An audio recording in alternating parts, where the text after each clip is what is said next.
when garbage comes into the garbage sorting facility, this is like this here. See where the cursor is? Can you see that? It shows when I hover over the mixed waste, it shows me the content of what's in there. Okay.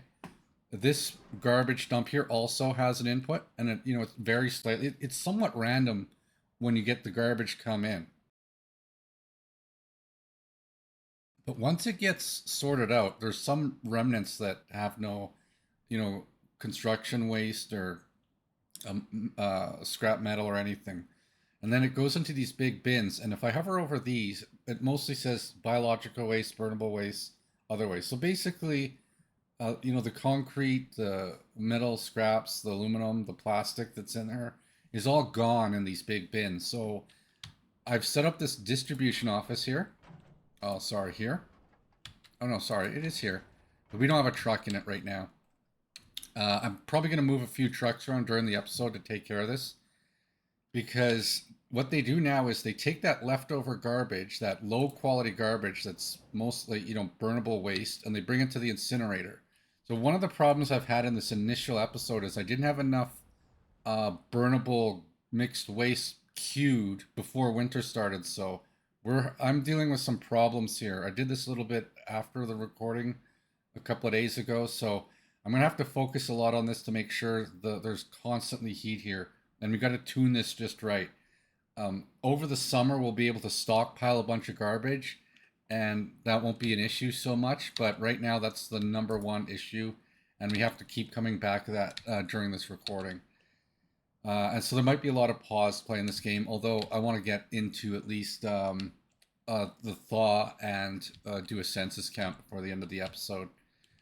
So what it does is it takes the mixed waste, the low quality stuff, it burns it, and then it sends it through the pipes here. Again, if you're not playing the game, maybe you find this interesting. Maybe you'll consider playing this game just so that like the level of realism this has. So that what it does is it provides district heat to these zones with the garbage, burnt garbage. So it's kind of an efficient way to deal with your garbage, right? You get recycle you take all the good components out, all the metal, all the concrete, all the plastic, etc., and then just burn the rest for heat. I think a place like a lot of northern U.S. cities and Canadian cities and parts of Europe would be very wise to do something like that because it's free. Basically, it's free heating, right? And free resources, very economically efficient. Although, if you this heat facility, this incinerator, if you look here, it you see those clouds, the environmental pollution. It's very nasty. Here we have two routes of this is high quality garbage coming in. Okay, so you notice our garbage is disappearing. All our dumps are disappearing. This dump here, this is actually just ash. Look at that. I'm hovering over that. You see that? Ash. So after it gets burnt, it gets picked up in these big garbage containers and it gets sent out here.